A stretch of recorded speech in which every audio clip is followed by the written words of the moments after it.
fighter archetype offers a gameplay experience that is most like the traditional space shooter. They're fast, maneuverable, use precise laser weaponry, and are lightly shielded.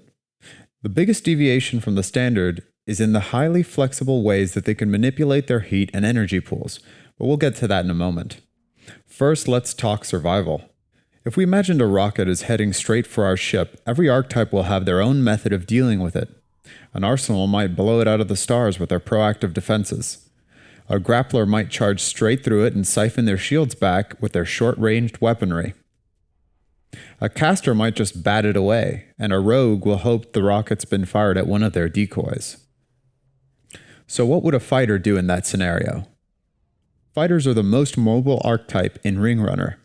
They have better acceleration, higher top speeds, and turn quicker than any other type, but more importantly, their agile drive lets them teleport and barrel roll.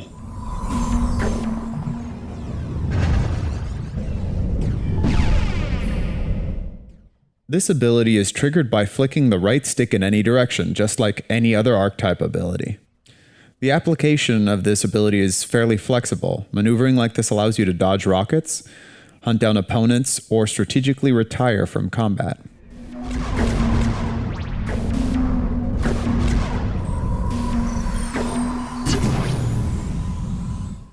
Although the Agile Drive's main function is to increase the ship's mobility, it also contains equipment that will help with pool management or bolster offensive capacities. It also features abilities like Stardust, which allows fighter pilots to leave a trail of smoke in their wake, slowing opponents and helping reveal stealth units. Properly managing your heat and energy pools is essential to your success as a fighter. In fact, it's an important aspect of any ship, but fighters have some of the best tools for manipulation, particularly when dealing with heat.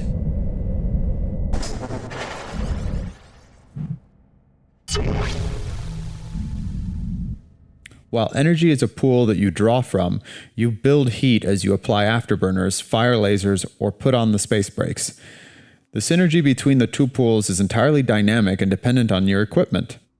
Running out of heat is no problem, but running out of energy means you won't be able to use non-payload abilities. Now, overheating or overcharging entirely will result in temporary disabling of your ship.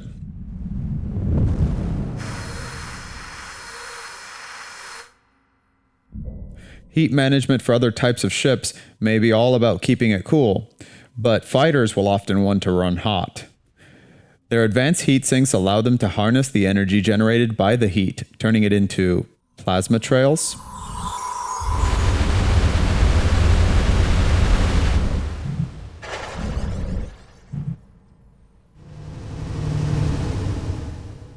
canisters that deal damage and heat up opponents, and powerful molten lasers.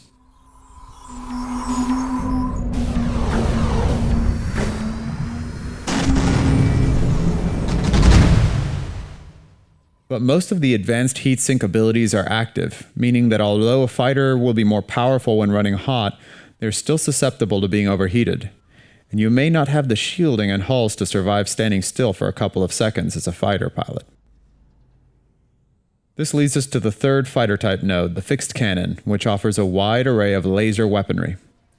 Lasers have the advantage of traveling instantly, but require the utmost precision to use.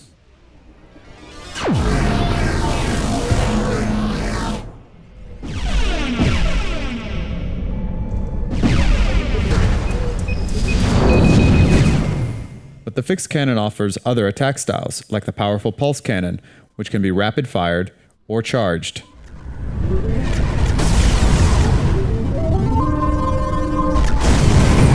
And if you should discover that you're the last starfighter, you're probably going to need the Death Blossom.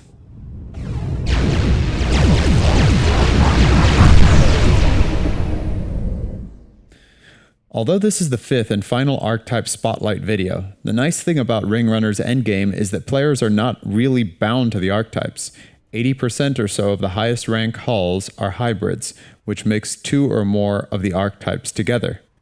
And each of these hulls will represent a unique template into which any of the game's over 300 abilities may be equipped.